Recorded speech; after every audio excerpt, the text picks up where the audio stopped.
ಮಕರ ಸಂಕ್ರಾಂತಿ ಹಬ್ಬದ ಹಿನ್ನೆಲೆ ಮಂಡ್ಯ ಜಿಲ್ಲೆಯ ಶ್ರೀರಂಗಪಟ್ಟಣದ ಗಂಜಂನಲ್ಲಿ ನೆಲೆಸಿರುವ ತಾಯಿ ನಿಮಿಷಾಂಬ ದೇವಸ್ಥಾನಕ್ಕೆ ರಾಜ್ಯದ ವಿವಿಧ ಮೂಲೆಗಳಿಂದ ಆಗಮಿಸಿದ್ದ ಭಕ್ತರು ನಿಮಿಷಾಂಬ ದೇವಿಯ ದರ್ಶನ ಪಡೆದು ಪುನೀತರಾದರು.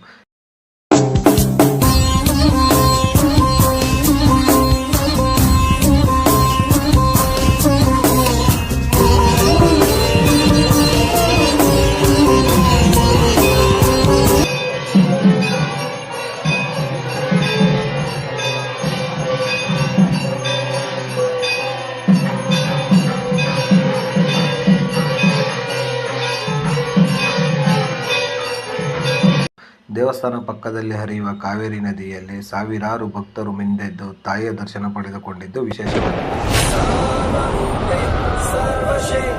ಸರ್ವಶಕ್ತಿ ಸಮನ್ವಿತೆ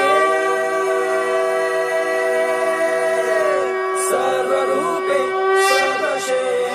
ಸರ್ವಶಕ್ತಿ ಸಮನ್ವಿತೆ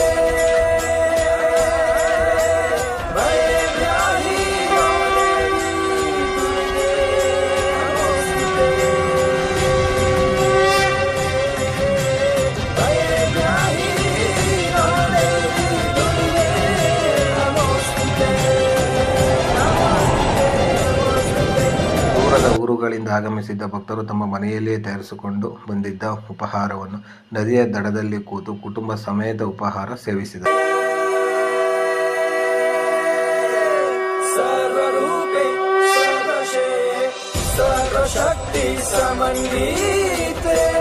ದೇವಸ್ಥಾನ ಅಕ್ಕಪಕ್ಕದಲ್ಲಿ ಸ್ಥಳೀಯ ರೈತರು ತಾವು ಬೆಳೆದಿದ್ದ ಹಣ್ಣು ತರಕಾರಿ ಸೊಪ್ಪು ಮಾರಾಟ ಮಾಡುತ್ತಿದ್ದು ಭಕ್ತರು ತಮಗೆ ಇಷ್ಟವಾದ ಹಣ್ಣು ತರಕಾರಿಗಳನ್ನು ಖರೀದಿಸಿದರು.